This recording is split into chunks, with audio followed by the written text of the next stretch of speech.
magandang araw po sa ating lahat. Ako nga pala si Seto at kilala ako ng mga katrabaho ko bilang REM. So, ang pag-uusapan natin ngayon, ang ipapakita ko ngayon sa inyo ay kung paano ba natin makikita yung mga malalaking files na dahilan kung bakit napupuno yung hard drive natin. So, simulan na natin.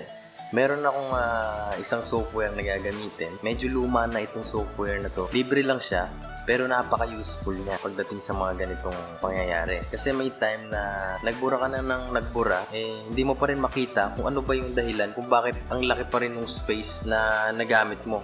At kukunti na lang yung natitirang space mo para makapag-save ka pa ng mga ibang files mo. So, ayan, sige. Tingnan natin. Papakita ko sa inyo. So, open nyo muna yung browser nyo.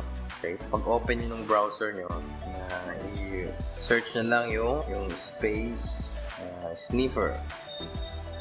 Ayan. Sa Google.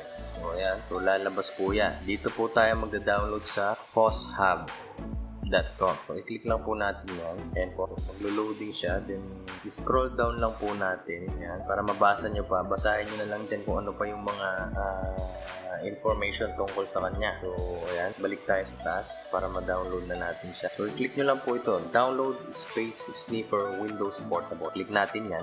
Then, magda-download na siya. Maliit lang yung file. Nasa 1.3 MB lang. 1.6 pala. 1.6 MB. So, ayan. So, show in folder. Click natin yung show in folder. So, zip file siya. Kaya, i-click muna natin dito. Then, show in folder. Ayan. Ngayon, lalabas doon sa mga downloads. Pupunta siya sa downloads folder. I-extract natin siya. So, kung ano ang pang-extract na meron tayo. So, ako, 7-zip yung gamit ko. Pero pwede yung, by default, yung Windows meron siyang pang-extract ng mga zip files. So, extract all pagka wala kayong 7-zip. Pero ako, 7-zip. Pag ganyan, so, punta ko dyan. Then, extract here. So, yeah, okay, lumabas na siya. So, ito siya. May release notes, space sniffer.exe. Yan yung installer natin. Yung space sniffer user manual. Diyan yung makikita yung mga kailangan yung malaman tungkol sa kanya. And then yung quick start na guide natin. And then disclaimer nila. So yan yung laman pag in-extract nyo siya. Okay? So ito pong application na to ay portable na. So, hindi nyo na po kailangan mag-install. Right click nyo lang siya. Then, run as administrator. Then, click yes. Pagka hindi siya inirun as administrator, madami pong error na lalabas. So, madaming files na hindi niya ma-access dahil hindi siya gumagana as administrator. So, start natin. Kaya wala siyang error. Pinakamalaking makikita nyo sa ngayon ay yung page file.sys. Kasi itong page file na to, dito na save yung tinatawag natin na virtual memory. Sa mga ibang videos ko, ipapakita ko kung para saan yung virtual memory na yan. So, ayan po, makikita ninyo, naglalabasan na yung mga large files. Siguraduhin nyo lang na yung madi-delete nyo ay hindi system file. So, mas maganda kung magdi-delete kayo sa documents nyo, sa downloads, sa desktop, kung anong mga nakasave doon na wala nang kwenta. Yan. Sa Windows, huwag kayong magdi-delete dyan dahil system files yan. Maaari nyo masira yung PC nyo. Kung sakali man na ma-delete nyo, yan, nag-i-scan pa rin siya. Makikita nyo dito kung tapos na yung pag-i-scan niya. So, 99%.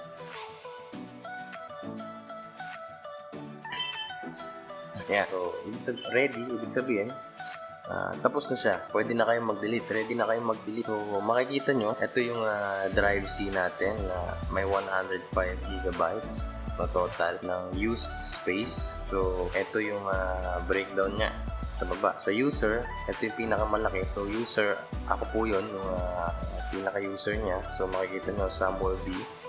Pero, Samuel B kasi si Sam, yung anak ko. So, sa user, siya yung may pinakamalaki na na-consume, na gamit dun sa hard drive ko. So, open natin sa documents na pinakamalaki, 33.0 gigabytes. Click lang natin. Then, makikita nyo na dyan ngayon, Cyberlink ang pinakamalaki. Then, ito yung mga iba pang files, MOVs or na audit, mga files ko. So, kung mga important files yung mga nandyan na nakasave dyan, mas mabuti kung ililipat nyo siya sa ibang external hard drive nyo o sa ibang partition ng hard drive nyo na nakahiwalay sa system. pag napuno yung hard drive nyo kung saan naka-install yung Windows operating system nyo, isa siya sa dahilan kung bakit bumabagal yung PC ninyo. So, tingnan natin kung ano ba itong mga important files nito sa akin. Para makita nyo sa kung anong folder ba siya. So, open nyo yan. Then, puntahan nyo kung saan ba nakasave yung documents. So, properties natin. Ayan. Click natin yung properties. Then, ito ang lalabas. Then, location. So, ibig sabihin, nandyan siya. So, find target. Pag pinindot nyo yung find target, lalabas na po siya. So, ito yung documents. Ito, my documents. So, 33.0 gigabytes. So, tama po yung pinakita niya dito. Open natin yung 33.0 gigabytes. Then, ano ba yung sinasabi niya na mataas dyan? Para may transfer natin sa dahil mga importante yan. So, ito yung sa Cyberlink, yung screen recorder ko. So, mapapansin nyo na 12 gigabytes yung screen recorder, yung laman. Open natin. So, ito yung mga na-record ko na dati. Ang gagawin natin para makasave tayo ng malaki-laking file. So, i-copy natin lahat yan. So, yes. Select natin lahat. Pipindutin nyo lang yung Control A para ma-select all. And then, para ma-move natin, or cut Control X. Ngayon, dito sa local disk D ko, nakahiwalay ito na, hiwalay na hard drive to. Etong local disk C ko kasi ay SSD. At ito namang local disk D ko ay HDD o hard disk drive. Ito yung lumang hard drive na may umiikot pa na disk sa loob niya. So, open natin. So, ayan, makikita nyo dito ko sinesave yung mga ibang files ko na importante pag napupuno yung kabila. So, okay, maglagay tayo ng new folder and then lagay natin ng file name. Pwedeng okay, so Cyberlink file backup. So, ayan. Okay, enter natin. And then, pasok natin yung files na kinat natin. Ayan. So, moving siya, ha? Move natin yung files. Ayan. A few moments later. Ayan. So, okay. Na-transfer na natin yung malaking file na recording natin. So, tingnan natin dito kung nawala na ba siya. So, ayan. So, makikita nyo yung kanina na Cyberlink na 12 gigabytes ay ganito na lang, 734, na yan nga yung recording na ginagawa natin sa ngayon. So, okay. Tingnan ko kung gumagana pa yung recording. So, continuous pa naman. So, hindi naman siya naapektuhan. Okay. Sunod, so magbura pa tayo. So, tingnan ko itong MOVs for DNR Audi. So, check natin. So, ito medyo malalaki yung mga file nito. So, dalawa siya. Isang 5 gig tsaka isang 4 gig, 4.4. So, medyo malaki siya. So, ang gagawin natin, lilipat din natin. Okay. A few moments later. Na-transfer natin siya doon sa ating drive D o sa backup natin. So, depende po kung saan nyo to gustong ilagay. So, mayroon pang isa na medyo malaki. So, nakikita dito na malaki siya. So, yan yung nasasakop niya. So, maganda siguro i-cut na rin natin to doon sa ating backup drive. So, saan ba yan? Launching. So, pindutin natin L. Lalabas yan. Dito sa launching of Estero River na folder, i-cut natin. Then, ilipat natin sa backup drive. So, ito, dito, paste natin. Yeah. So, nalipat na. So, medyo maluwag na. So, kanina makikita nyo from 6 gigabytes na natitirang free space, naging 31.0 gigabytes na. So, pwede na yan. Depende rin sa inyo kung gaano kadami yung gusto nyong i-free na space sa inyong mga laptop or PC. So, gamit po itong space sniffer.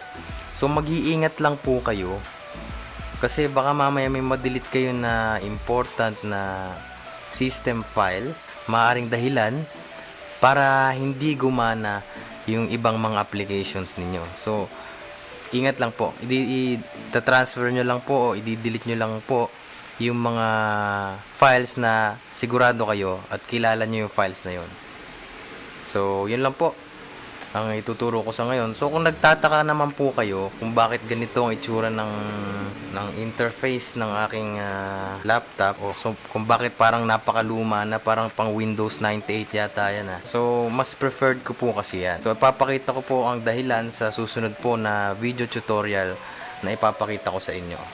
So, okay po.